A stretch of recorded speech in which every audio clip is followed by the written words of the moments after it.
Hey guys, this is Ras, and this is She Wolf Alchemy. This is going to be another 10 to 20-minute check-in. And today we're checking in, we're talking about when my understanding of you costs me my own peace. And essentially what this is about is like, I don't know, have you guys ever cared for people? This can be family, this can be partners, this can be friends, but it's like you love them so well that you accidentally stop loving yourself in the process. That is what this episode is about. When my being so understanding and so there costs me my own care. For a lot of at least our listeners, the echoes back that I get is that a lot of us tend to be like the friend who gets it, the understanding friend, the reliable child, the I'll meet you halfway partner. And there's nothing wrong with being these things. But sometimes when that is your role, we kind of like what I talked about in last week's check in, we overfunction in it, right? And we give sympathy, we give empathy, we give understanding, we give care in a way that's like no one else is giving you this level of care and empathy and grace. And it feels good until you realize like empathy is starting to feel like an unpaid internship that never ends. And when you function like this for so long and you feel like that is your role, being the go to caring one, being the understanding one, it almost feels like you are not being authentic to yourself. For when you get to the point that you're like, I don't care to be understanding anymore. I don't care to give any more grace. I have given you all the grace that I can give because, again, we over identify with a role that is healthy until it's not. What I typically see when this is a thing is like we start to make how understanding we are become our brand. For some of us, that's, learning early that if I could at least get the why and understand everybody's behavior, then I won't be as disappointed. If I can find out the why, then at least I can make sense of it. And for some of us, that worked. But what usually happens is at some point we we get to this area in life where knowing the why doesn't help, especially when it's a repeated behavior. Especially when the why is something you went through as well, and you would never let it turn you into the person to insert whatever behavior we're trying to digest, we're trying to ignore. Now, I'm going to give you guys a little insight.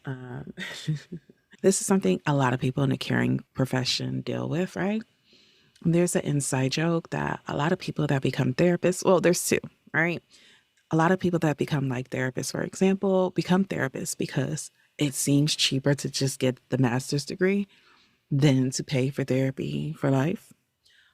And the funny thing is that you end up in therapy anyway, still, which is a good thing. I'm a big believer that therapists should go to therapy at some point in their life and some point in their time. I think it's very important for the person who is asking you to sit there and be vulnerable, them understand what it feels like to have to sit and be vulnerable with a stranger, to have to sit and do the process like their clients would.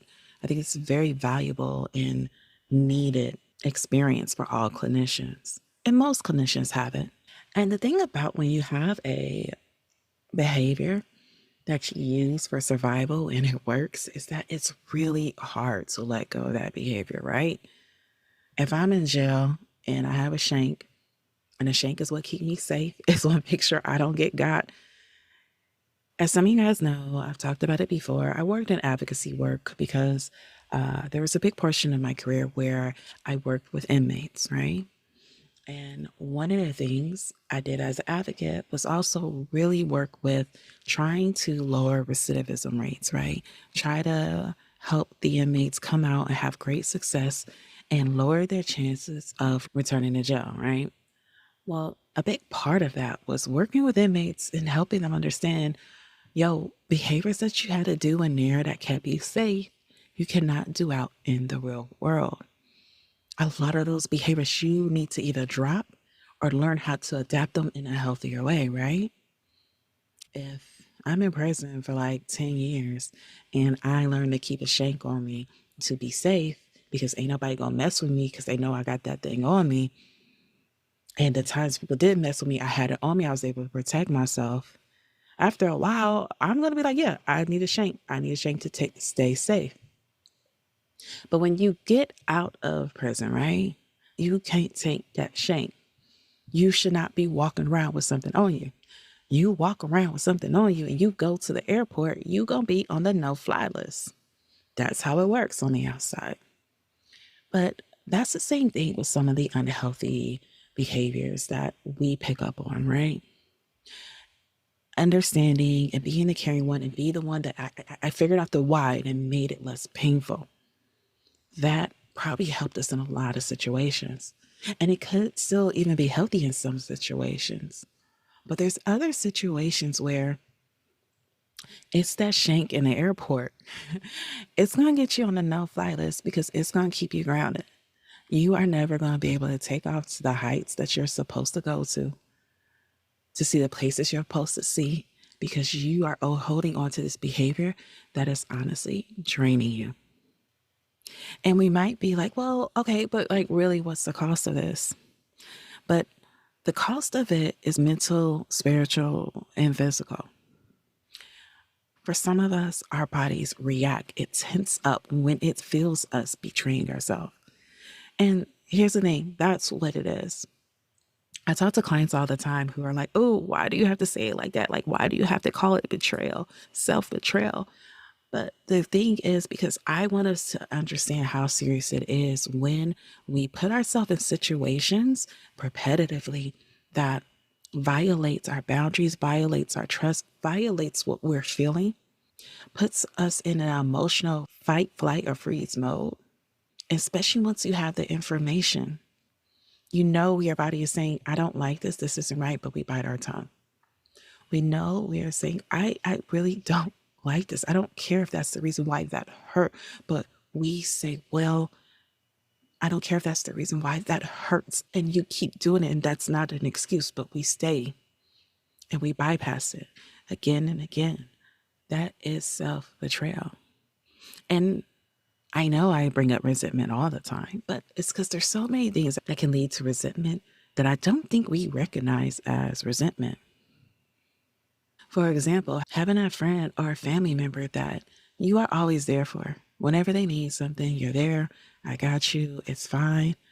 Take up for it. You need help? How can I be there? All the things, right? But when it comes to you, it's always an excuse.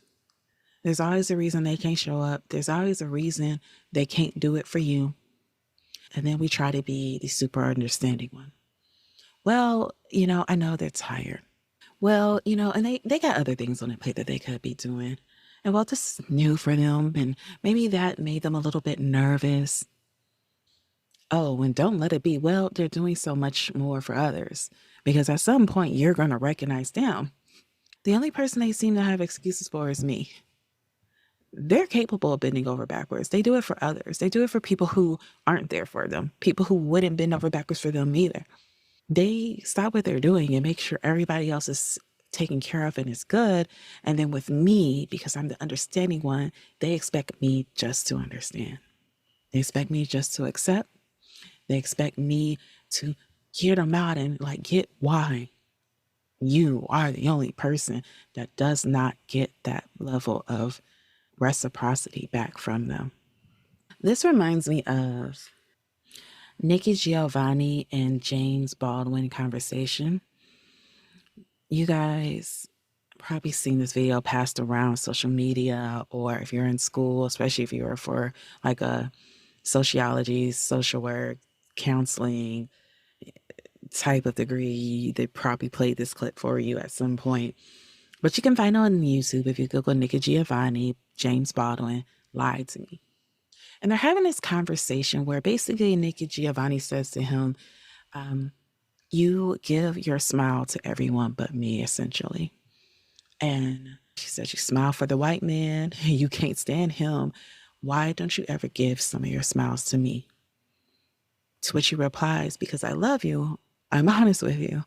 And so you get my anger, essentially. Into which Nikki basically replied back, no, lie to me, because I want some of your niceness and your kindness too. And I think this is sometimes a loop we can get in, especially when you are when you are the over understanding person, right? Because you're the one that understands, it's easier to tell you, hey, no, I can't do it. And sometimes you got to be really careful because some people will then try to throw that on you like it's a badge of honor. They will look at you and then they will sit there and tell you why they can't do for you what you have repetitively done for them.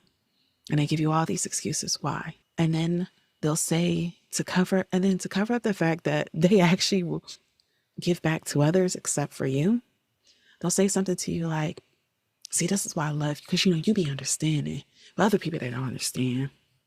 They don't get it. And that's why, that's why I can keep it real with you. And that's why I can blah, blah, blah. It's like reverse psychology in a way. Now, don't get me wrong, some of these people ain't smart enough to actually consciously do it like that, but it's essentially what it is. Because it puts you in this position where now, if I speak up and say, no, give back to me the way I give to you, no, change for me the way I rearrange for you, it sounds selfish because now, remember, I'm the only understanding person. I'm the only person who gives them a break. And then we talk ourselves into self-betrayal to make sure this other person who's not doing the same for you is comfortable. And then the thing that like twists the knife in just a little deeper is you're sitting there watching them be able to reciprocate to others.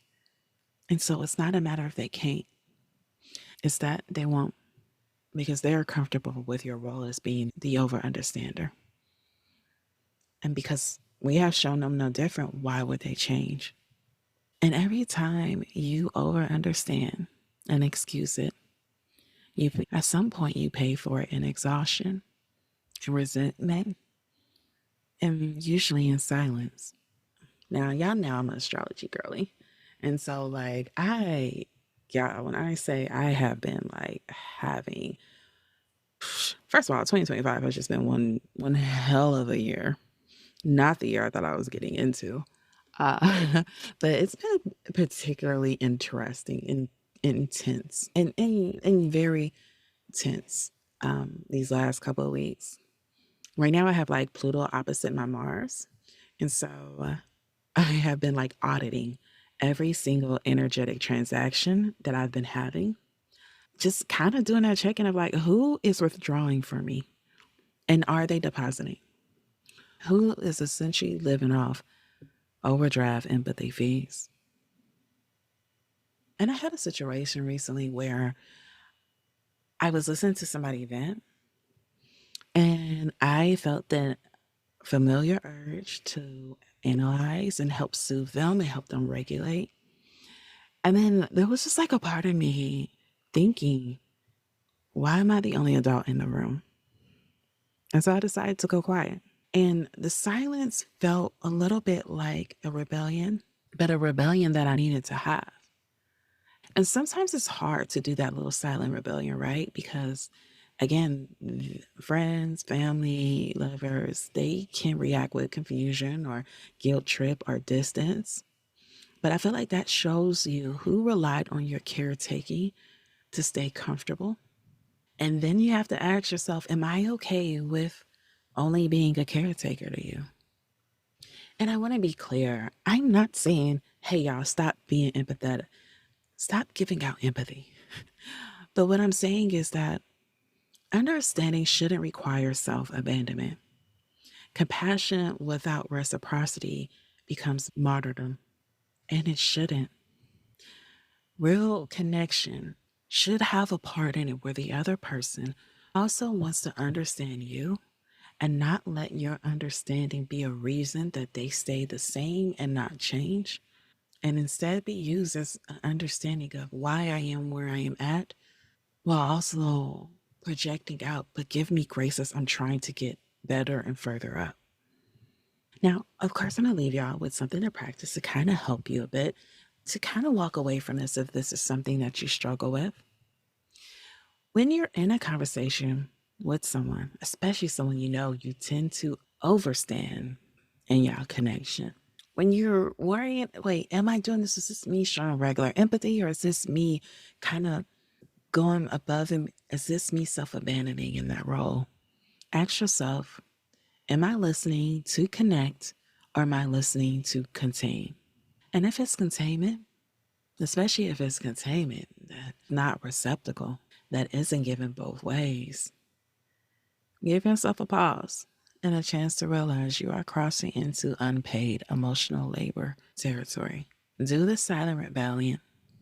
Recognize when you're having an urge to step in for something that is not yours to take care of. And recognize when you don't have the energy to do so. Like, I know for some of us, it feels like boundaries make us cold. But I need us to challenge that thought. Instead of thinking of boundaries as something that makes you cold, think about it as something that makes your warmth more sustainable. Understanding somebody shouldn't cost you your care.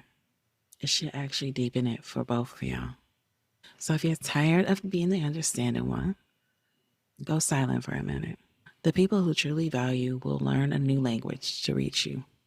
The rest will probably translate your absence into like anger, but that's okay.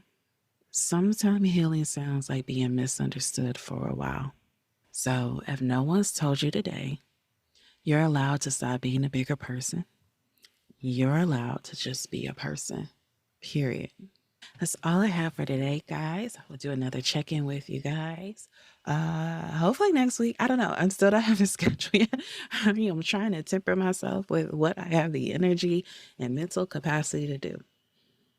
But hopefully you guys are still enjoying the check-ins, and I'll have another one for you soon. Bye.